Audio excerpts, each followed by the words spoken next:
ನಮಸ್ಕಾರ ಸ್ನೇಹಿತರೆ, ಆಧ್ಯಾತ್ಮಿಕ ಚಿಂತನದ ಈ ದಿನದ ವಿಡಿಯೋಗೆ ಸ್ವಾಗತ. ದೇವರ ಪೂಜೆಯನ್ನ ಜನರು ಅವರ ಅನುಭವಕ್ಕೆ ತಕ್ಕಂತೆ ಪೂಜೆಯನ್ನ ಮಾಡುತ್ತಾರೆ. ಅವರವರ ಸಂಪ್ರದಾಯಗಳಿಗೆ ತಕ್ಕಂತೆ ಪೂಜೆಯನ್ನ ಮಾಡುತ್ತಾರೆ. ಕೆಲವೊಂದು ಮನೆಯಲ್ಲಿ ದೇವರ ಮುಂದೆ ದೀಪವನ್ನು ಇಟ್ಟು ಪೂಜೆಯನ್ನು ಮಾಡುತ್ತಾರೆ. ಇನ್ನೂ ಕೆಲವು ಮನೆಗಳಲ್ಲಿ ಕಲಶವನ್ನು ಇಟ್ಟು ಪೂಜೆಯನ್ನು ಮಾಡುತ್ತಾರೆ. ಅವರವರ ಪದ್ಧತಿ, ಅವರವರು ಪೂಜೆಯನ್ನು ಮಾಡುತ್ತಾರೆ. ದೇವರ ಮುಂದೆ ಕಲಶವನ್ನು ಇಟ್ಟು ಪೂಜೆ ಮಾಡುವುದು ಮಂಗಳಕರ ಎಂದು ಹೇಳಲಾಗುತ್ತೆ. ಕೆಲವರು ಕಲಶದ ಮೇಲೆ ವೀಳ್ಯದೆಲೆಯನ್ನು ಇಟ್ಟು ಪೂಜೆ ಮಾಡಿದರೆ, ಇನ್ನೂ ಕೆಲವರು ತೆಂಗಿನಕಾಯಿಯನ್ನು ಇಟ್ಟು ಪೂಜೆಯನ್ನು ಮಾಡುತ್ತಾರೆ. ಈ ಕಲಶದ ಮೇಲೆ ಇಟ್ಟಿರುವ ತೆಂಗಿನಕಾಯಿ ಒಡೆಯಬಹುದು, ಹಾಳಾಗಬಹುದು ಅಥವಾ ಮೊಳಕೆ ಬರಬಹುದು. ಈ ರೀತಿಯೆಲ್ಲ ಆಗುವುದು ಯಾವುದರ ಸಂಕೇತ ಎನ್ನುವಂತಹ ಪ್ರಶ್ನೆ ನಿಮಗೆ ಬಂದಿರಬಹುದು. ಕೆಟ್ಟದು, ಒಳ್ಳೆಯದು ಎನ್ನುವ ನೂರಾರು ಪ್ರಶ್ನೆಗಳು ಬಂದಿರುತ್ತವೆ. ನಿಮ್ಮ ಪ್ರಶ್ನೆಗಳಿಗೆ ಈ ವಿಡಿಯೋದಲ್ಲಿ ಉತ್ತರ ಸಿಗಲಿದೆ. ತಿಳಿಯುವ ಮೊದಲು ಯಾರೆಲ್ಲ ನಮ್ಮ ಚಾನೆಲ್ ಪ್ರಥಮ ನೋಡುಗರಾಗಿದ್ದೀರಿ, ಸಬ್ಸ್ಕ್ರೈಬ್ ಮಾಡಿಕೊಳ್ಳಿ. ನಮ್ಮ ಚಾನಲ್ನಲ್ಲಿ ಬರುವ ಪ್ರತಿಯೊಂದು ವಿಡಿಯೋ ಮೊದಲು ನೋಡಬೇಕಾದಲ್ಲಿ ಬೆಲ್ ಐಕನ್ ಕ್ಲಿಕ್ ಮಾಡಿ, ಲೈಕ್ ಮಾಡಿ, ಶೇರ್ ಮಾಡಿ. ಬನ್ನಿ ಹಾಗಾದರೆ ವಿಡಿಯೋವನ್ನು ಪ್ರಾರಂಭಿಸೋಣ. ಕಲಶ ಸ್ಥಾಪನೆಯ ವಿಧಗಳು. ಸಾಮಾನ್ಯವಾಗಿ ಎರಡೂ ರೀತಿಯಲ್ಲಿ ಕಲಶವನ್ನು ಸ್ಥಾಪನೆಯನ್ನು ಮಾಡಬಹುದು. ಒಂದು ಲಕ್ಷ್ಮೀ ಕಲಶ. ಇದು ಮನೆಯ ದೇವರ ಕೋಣೆಯಲ್ಲಿ ಶುಕ್ರವಾರದ ದಿನದಂದು ಲಕ್ಷ್ಮೀ ದೇವಿಯನ್ನು ಇಡುವಂಥದ್ದು. ಎರಡನೆಯದು ಮನೆಯ ದೇವರ ಕಲಶ. ಇದನ್ನು ಮನೆಯ ದೇವರ ಹೆಸರಿನಲ್ಲಿ ಯಾವ ದಿನ ನಿಮ್ಮ ಮನೆಯ ದೇವರಿಗೆ ಸಮರ್ಪಿತವಾಗಿರುತ್ತದೆಯೋ ಆ ದಿನದಂದು ಸ್ಥಾಪನೆಯನ್ನು ಮಾಡುವಂತಹ ಕಲಶವಾಗಿರುತ್ತೆ. ಹಾಗಾದರೆ ಎಷ್ಟು ದಿನಗಳಿಗೊಮ್ಮೆ ಕಲಶದ ತೆಂಗಿನಕಾಯಿಯನ್ನು ಬದಲಾಯಿಸಬೇಕು?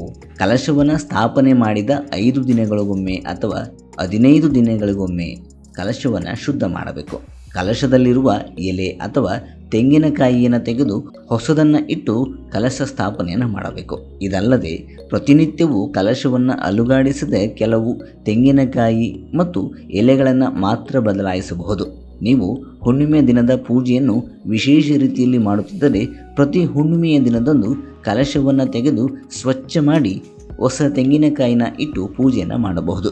ಅಮಾವಾಸ್ಯೆ ದಿನ ಪೂಜೆಯನ್ನು ಮಾಡುತ್ತಿದ್ದರೆ ಪ್ರತಿ ಅಮಾವಾಸ್ಯೆಗೂ ಬದಲಾಯಿಸಬೇಕು. ಒಂದು ವೇಳೆ 6 ತಿಂಗಳ ಕಾಲ ಕಲಶದಲ್ಲಿನ ತೆಂಗಿನಕಾಯಿ ಚೆನ್ನಾಗಿ ಇದ್ದರೆ ಅದನ್ನು ಮತ್ತೆ ಕಲಶದಲ್ಲಿ ಇಟ್ಟು ಪೂಜೆಯನ್ನು ಮಾಡಬಹುದು.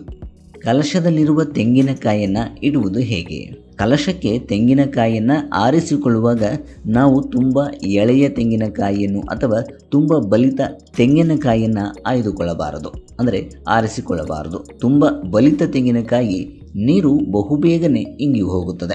ಕಲಶಕ್ಕೆ ತೆಂಗಿನಕಾಯಿಯನ್ನು ಇಡುವ ಮುನ್ನ ಅದನ್ನು ಒಂದಿಷ್ಟು ಸಮಯ ನೀರಿನಲ್ಲಿ ಇಟ್ಟು ಅದನ್ನು ಕಲಶದಲ್ಲಿ ಇಡಬೇಕು. ಈ ರೀತಿ ನೀರಿನಲ್ಲಿ ಇಟ್ಟು ನಂತರ ಕಲಶದಲ್ಲಿ ಇಡುವುದರಿಂದ ದೀರ್ಘಕಾಲದವರೆಗೆ ತೆಂಗಿನಕಾಯಿ ಚೆನ್ನಾಗಿ ಇರುತ್ತದೆ. ಕಲಶದಲ್ಲಿರುವ ತೆಂಗಿನಕಾಯಿಯ ಮೇಲೆ ಅರಿಶಿನ, ಕುಂಕುಮವನ್ನು ಇಟ್ಟು ಅದನ್ನು ಪೂಜೆಯನ್ನು ಮಾಡಬೇಕು.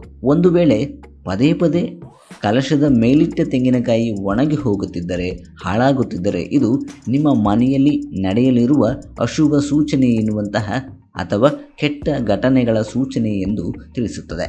ಕಲಶದಲ್ಲಿ ಇಟ್ಟ ತೆಂಗಿನಕಾಯಿ ಪದೇ ಪದೇ ಹಾಳಾಗುತ್ತಿದ್ದರೆ ಅಥವಾ ಒಡೆಯುತ್ತಿದ್ದರೆ ಈ ರೀತಿ ಪರಿಹಾರವನ್ನು ಮಾಡಿಕೊಳ್ಳಿ. ಮನೆಯಲ್ಲಿ ಕಲಶದಲ್ಲಿಟ್ಟಿರುವ ತೆಂಗಿನಕಾಯಿ ಈ ರೀತಿ ಸೂಚನೆಗಳನ್ನು ನೀಡುತ್ತಿದ್ದರೆ 3 ಸೋಮವಾರಗಳ ಕಾಲ ಅಥವಾ 3 ಪ್ರದೋಷ ದಿನದಂದು ಶಿವನ ದೇವಸ್ಥಾನಕ್ಕೆ ಭೇಟಿಯನ್ನು ನೀಡಿ ಅಲ್ಲಿ ರುದ್ರಾಭಿಷೇಕವನ್ನು ಮಾಡಿಸಬೇಕು. ಇದನ್ನು ಹೊರತುಪಡಿಸಿ ನವಗ್ರಹ ಪೂಜೆ ಅಥವಾ ನವಗ್ರಹ ಶಾಂತಿಯನ್ನು ಮಾಡಿಸುವುದರಿಂದ ಈ ದೋಷ ನಿಮಗೆ ನಿವಾರಣೆಯಾಗುತ್ತದೆ. ಕಲಶದಲ್ಲಿನ ತೆಂಗಿನಕಾಯಿಯಲ್ಲಿ ಹೂವುಗಳು ಅಥವಾ ಮೊಳಕೆ ಬಂದರೆ ಇದರ ಅರ್ಥವೇನು? ಕೆಲವೊಮ್ಮೆ ಕಲಶದಲ್ಲಿಟ್ಟಿರುವ ತೆಂಗಿನಕಾಯಿಯಲ್ಲಿ ಹೂವು ಬರುವುದು ಅಥವಾ ಮೊಳಕೆ ಒಡೆಯುವುದನ್ನು ನಾವು ಗಮನಿಸಿರುತ್ತೇವೆ. ಇದನ್ನು ಅತ್ಯಂತ ಶುಭ ಎಂದು ಹೇಳಲಾಗುತ್ತೆ. ಇದನ್ನು ಮಂಗಳಕರ ಸೂಚನೆ ಎಂದು ಹೇಳಲಾಗುತ್ತೆ. ತೆಂಗಿನಕಾಯಿಯಲ್ಲಿ ಈ ರೀತಿಯಾದರೆ ಅದು ನಿಮ್ಮ ಮನೆಗೆ ಧನ, ಕನಕ, ಸಂಪತ್ತು, ಸಮೃದ್ಧಿಯನ್ನು ತರುವಂತಹ ಸೂಚನೆಯಾಗಿರುತ್ತೆ. ಹೂವು ಬಂದಿರುವ ತೆಂಗಿನಕಾಯಿಯನ್ನು ಸೇವಿಸಬಹುದು ಅಥವಾ ಹೂವು ತೆಗೆದು ಸಿಹಿ ಅಡುಗೆಯನ್ನು ಮಾಡಿ ಊಟವನ್ನು ಮಾಡಬಹುದು. ಇನ್ನು ಮೊಳಕೆ ಬಂದಿರುವ ತೆಂಗಿನಕಾಯಿಯನ್ನು ಹಾಗೆ ನೆಲದಲ್ಲಿ ನೆಡಬಹುದು. ಈ ತೆಂಗಿನಕಾಯಿಯನ್ನು ತುಂಬ ವಯಸ್ಸಾದವರ ಕೈಯಲ್ಲಿ ತೆಂಗಿನಕಾಯಿಯನ್ನು ಹಚ್ಚಿಸಬೇಕು. ಒಂದು ವೇಳೆ ಇದು ಸಾಧ್ಯವಾಗದೇ ಇದ್ದರೆ ಮೊಳಕೆ ಬಂದಿರುವ ತೆಂಗಿನಕಾಯಿಯನ್ನು ದೇವಸ್ಥಾನಗಳಿಗೆ ದಾನವಾಗಿ ನೀಡಬಹುದು. ಇದು ಮನೆಯ ಅಭಿವೃದ್ಧಿಯನ್ನು ಸೂಚಿಸುತ್ತದೆ. ಸ್ನೇಹಿತರೆ, ಇದಾಗಿತ್ತು ಈ ದಿನದ ವಿಡಿಯೋ. ಮುಂದಿನ ವಿಡಿಯೋದಲ್ಲಿ ಮತ್ತೊಂದರ ವಿಚಾರವನ್ನು ಹೊತ್ತು ನಿಮ್ಮ ಮುಂದೆ ಬರುವೆ. ಧನ್ಯವಾದಗಳು.